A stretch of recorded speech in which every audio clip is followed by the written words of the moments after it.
am Valerie Bowling. I'm the director of the R&D Leadership Summit, and I'm here with our keynote speaker, Dr. Goran Ando, who is the chairman of the board of directors at Novo Nordisk. Dr. Ando, welcome. Delighted to have you. I wanted to take you back to this morning's presentation.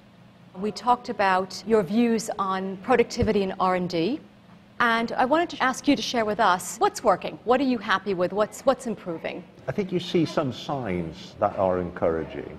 You see better phase 1 and phase 2 designs that will answer very critical questions of whether this drug will likely to work earlier than we've seen before. You see some stability in terms of the overall development process. In spite of increasing regulations, time isn't going up. However, you're not absolutely sure when you look at this from a macro perspective whether this is because so many more are choosing orphan areas to go into where the requirements by definition are lower, or whether there actually is a lowering and a more efficient development. There are signs also that you actually overall see a more efficient teamwork in the companies, so you have less handoffs, less just stop.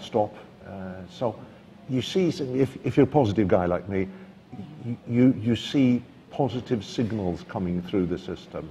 But it's fair to say, I think, that we're still waiting for the absolute clear proof that we're going with more efficient R&D into the future. Okay. So on the flip side, where can we improve? What are some of the struggles you can highlight for us? There's many. It's a complex. Yes, exactly.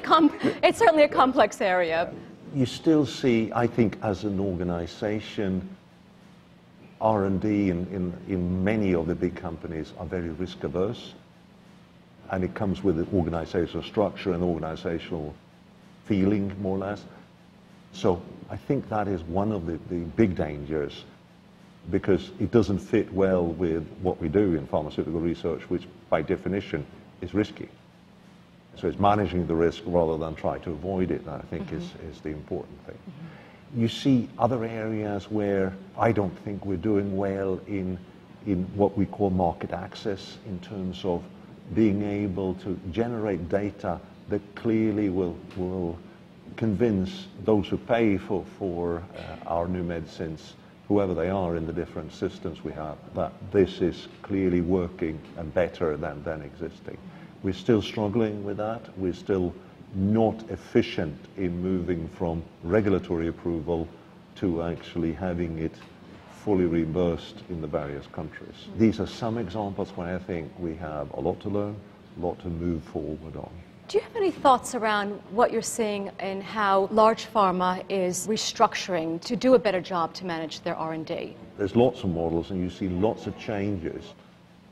There's one thing that is interesting in you don't see a common model, which at least to me indicates that there probably isn't an ideal organizational model for pharmaceutical R&D.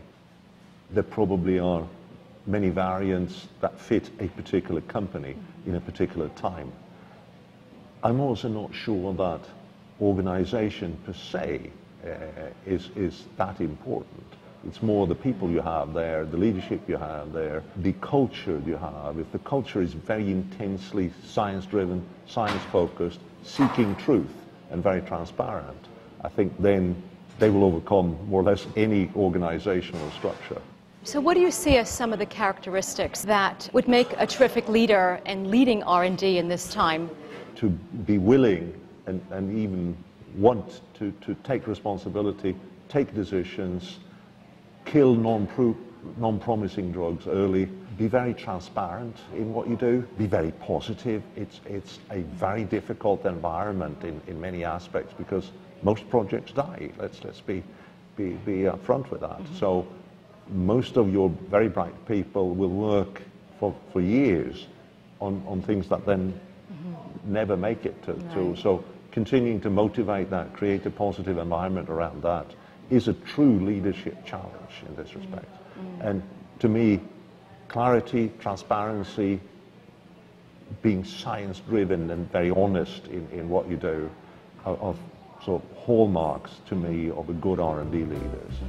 Okay. Well, thank you very much. I appreciate you spending some time with us. Thank Pleasure. you. Thank you.